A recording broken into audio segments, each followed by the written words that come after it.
So they'll be calling you a radical. Wait till you hear this. Of course, we've heard nothing. The scientists are mystified, they're baffled, they're stumped, they're curious, they're alarmed, they're bewildered. Now it's staggering mystery. And scientists are racing to solve staggering mystery. Oh, they're racing. Let me tell you about these fake scientists, these fake marine biologists. Racing? This is the slowest freaking runners in the history, or walkers in the history of mankind. We're going on 5,000, nearly 200 days. They're quick ones.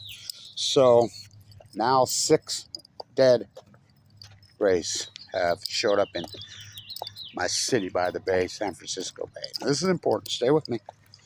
Stay with me. Why are gray whales in San Francisco Bay in these huge numbers this time of year? They've already made it to Alaska. The migration is over. It's late May. They're in the Bering Sea. Why are they not? They're not in the Bering Sea. Why? Because they're sick. They're anemic. They're all starving to death. They can't make it. That's as far as they can get.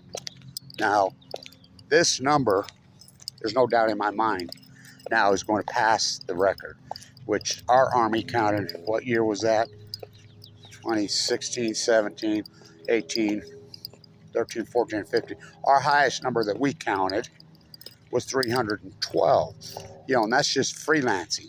Different people up and down the coast sending to Kevin Blanche, and that's what our number was. But these numbers have been big since 2013.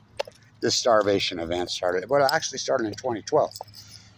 And it was humpbacks and grays. It still is. Now, NOAA come out after the fact. NOAA was lying and denying any of this was even happening. To my face, by the way. Tim Martin's face. You know, because we were going to the biology departments. We were running into NOAA. Both of us were all over them. Well, what about this starvation? Oh, no. They were in total denial. So they come out after the fact and say, yeah, unusual mortality event, but it's over. And, you know, Kevin Blanche, the world's foremost marine biologist in history, says it ain't over till I fucking say it's over. Or Mother Nature says it's over, I should say, because it ain't fucking over. And so this catastrophe is unarguable, started in 2011, 2012. It's absolutely unarguable. Racing? This is beyond a disaster. So I had a guy come to me last year here in Ogden, Utah. He's like, you're Kevin Blanche, the biologist. He says, no, I'm worked for one of the universities, well, the university in Alaska, and I'm the well guy out there on Bristol Bay. And he says, no, you're absolutely right. Something radically happened, like boom. They're not there anymore. They just disappeared. The orcas, the grays, the humpbacks. I says, yeah. Well, you tell me, if it is not Fukushima, then what the hell was it? I mean, this whole narrative of global warming. So we know global warming's been going on for decades. And granted, it's getting worse. But let's get real. Nuclear energy is global warming. I mean, this is the sham they have pulled on you. Let's boil all the Earth's water. That will cool down the planet. But the fact is, we know that it accelerated radically.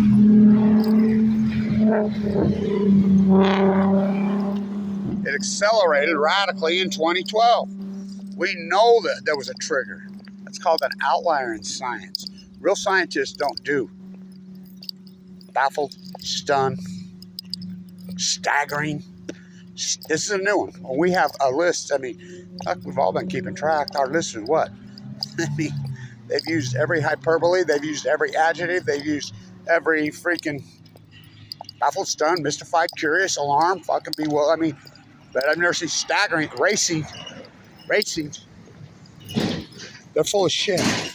In real science, we don't say things like that. Real scientists get to work. Real scientists, well, first you hypothesize the knowledge. If you know there was an event that happened, you hypothesize a new event. Never in the history of mankind, ever, have we had full blown out nuclear meltdowns. Never. Chernobyl, we had one graphite core that blew up, and with no spent fuel pools, no nothing, but 780,000 men entombed it. Not here. We had 4 full blown out core meltdowns that was never entombed, which I named Delmar Argentina syndrome, which we know factually, and anybody that argues with it is a patent liar.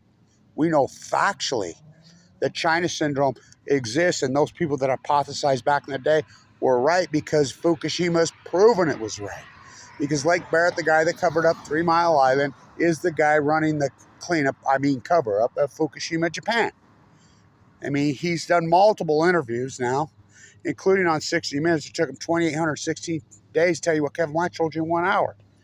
That these were full-blown out. It took me a year and a half to convince anybody it was one full-blown out meltdown.